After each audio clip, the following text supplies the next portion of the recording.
KTM i la Federació Catalana de Motociclisme us ofereixen el Campionat Català de Trial de Clàssiques.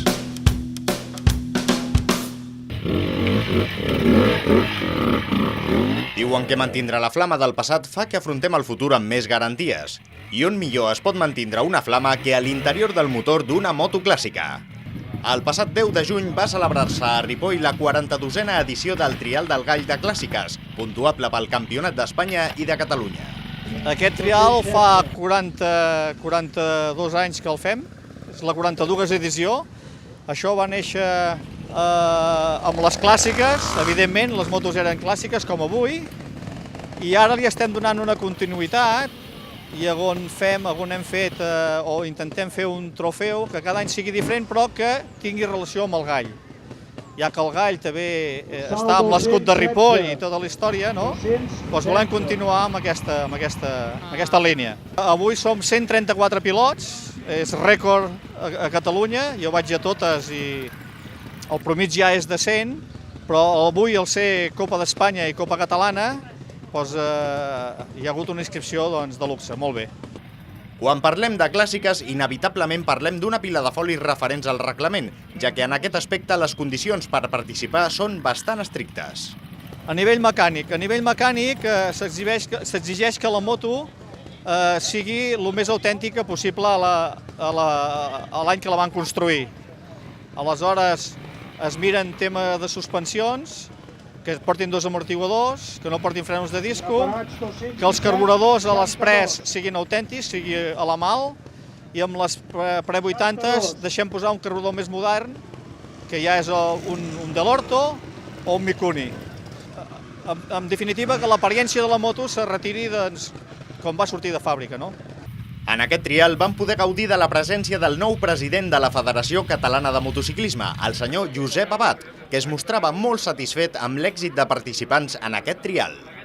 Bé, per mi és una satisfacció estar en aquesta prova reconeguda, 42a edició del Trial del Gall.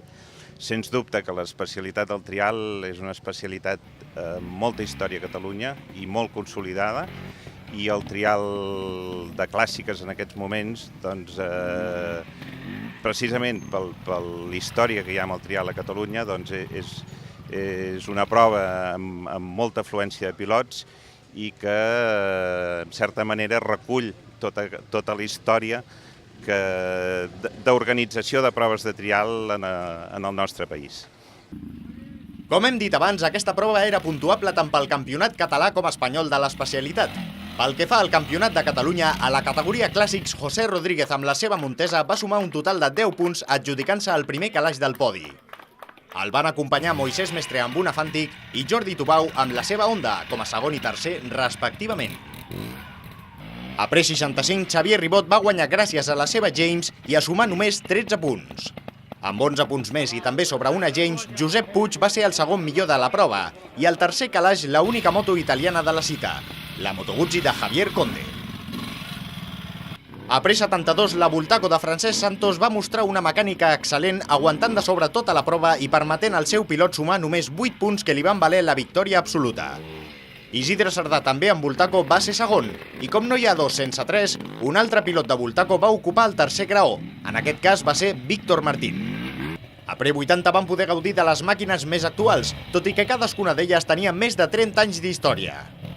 En aquest cas, la Bultaco de Josep Maria Capdevila va ser la que va permetre al seu pilot realitzar un millor trial i guanyar-se el dret a pujar al més alt del podi. El van seguir Martí Font i Francesc Carbonell, tots dos amb Bultaco com a segon i tercer respectivament. A experts, Carles Esteve va sumar només 7 punts i es va proclamar vencedor amb la seva Honda. El van acompanyar al podi Narcís Sánchez amb una SWM i Joan Rovira amb una Fantic com a segon i tercer respectivament.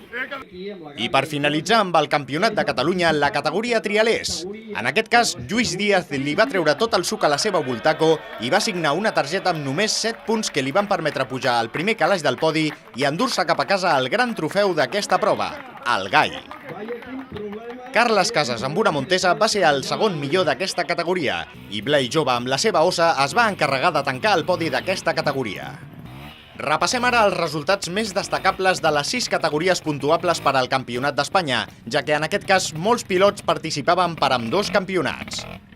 A Clàssics el vencedor va ser el mateix que per al Campionat català, és a dir, José Rodríguez. Pre-65 també va repetir vencedor, en aquest cas Xavier Ribot. Francesc Santos també va pujar 2 cops al més alt del podi per la categoria Pre-72 del Campionat d'Espanya. Passem a Pre-80. En aquest cas el vencedor només participava pel Campionat d'Espanya. Estem parlant de Rafael Sirvent, que va sumar només 9 punts amb la seva Honda. A Trialers el vencedor va ser el segon classificat del Campionat de Catalunya, Carles Casas. Aquest fet va propiciar que el pilot de l'única triomf de la cita, Ferran Vilarnau, aconseguís el trofeu com a tercer classificat. El mateix va succeir a la categoria Experts, on Narcís Sánchez va proclamar-se vencedor de la prova pel Campionat d'Espanya, permetent que el tercer classificat fos Antoni Ramonet amb una Fàntic. La propera prova puntuable pel Campionat Català de Trial de Clàssiques tindrà lloc el proper 23 de setembre al Fax, mentre que el Campionat d'Espanya ens oferirà una nova cita el proper 30 de setembre a Pobladura de Regueres, a León.